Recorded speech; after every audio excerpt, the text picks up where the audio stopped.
సంఖ్యాకాండము 33 అధ్యాయము.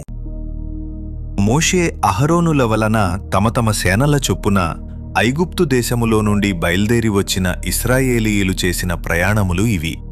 మోషే యెహోవా సెలవిచ్చిన ప్రకారము వారి ప్రయాణములను బట్టి వారి సంచారక్రమములను రాసెను. వారి సంచారక్రమముల ప్రకారము వారి ప్రయాణములు ఇవి. మొదటి నెల 15వ దినమున వారు రామేసేసులో నుండి ప్రయాణమై పస్కా పండుగకు మరునాడు వారి మధ్యను యెహోవా హతము చేసిన తొలిచూలులనందరినీ ఐగుప్తీయులు పాతిపెట్టుచుండగా ఇశ్రాయేలీయులు ఐగుప్తీయులందరి కన్నుల ఎదుట జయోత్సాహముతో బయల్దేరి వచ్చిరి. అప్పుడు ఐగుప్తీయుల దేవతలకు యెహోవా తీర్పు తీర్చెను. ఇశ్రాయేలీయులు రామేసేసుల నుండి బయల్దేరి సుక్కోతులో దిగిరి. సుక్కోతుల నుండి వారు బయల్దేరి అరణ్యపు కడనున్న ఏతాములో దిగిరి.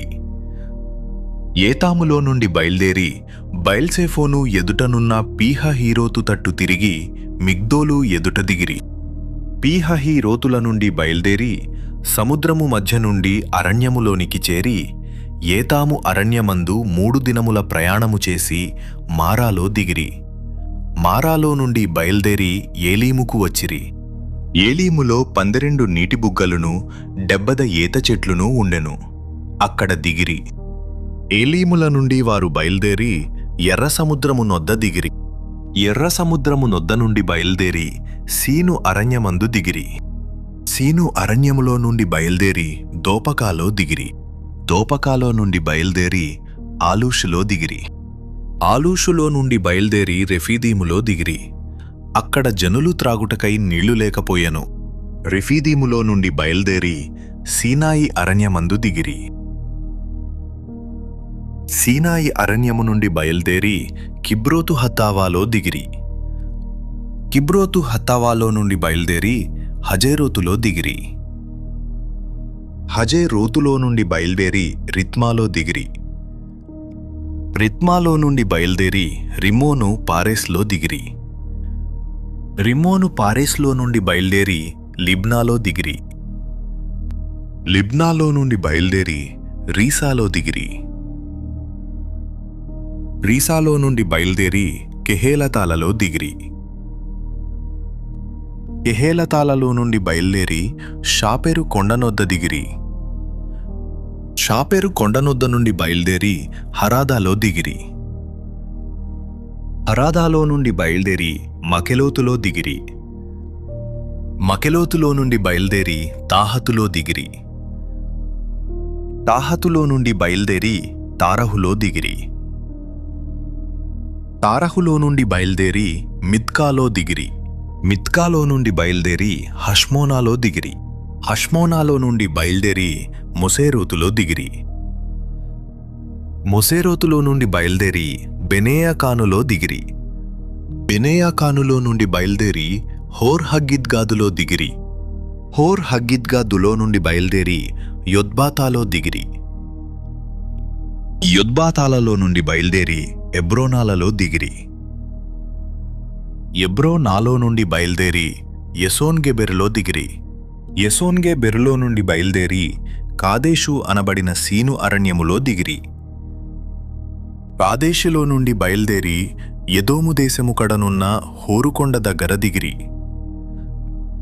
యెహోవా సెలవిచ్చిన ప్రకారము యాజకుడైన అహరోను హోరుకొండనెక్కి ఇశ్రాయేలీయులు ఐగుప్తు దేశములో నుండి బయలుదేరి వచ్చిన 40వ సంవత్సరమున 5వ నెల మొదటి దినమున అక్కడ మృతి నొందెను. అహరోను 123 ఈడుగలవాడై హోరుకొండ మీద మృతి నొందెను. అప్పుడు దక్షిణ దిక్కున కనాను దేశమందు నివసించిన అరాదురాజైన కనానీయుడు ఇశ్రాయేలీయులు వచ్చిన సంగతి వినెను. వారు హోరుకొండ నుండి బయల్దేరి సల్మానాలో దిగిరి. సల్మానాలో నుండి బయల్దేరి పూనోనులో దిగిరి. పూనోనులో నుండి బయల్దేరి ఓబోతులో దిగిరి.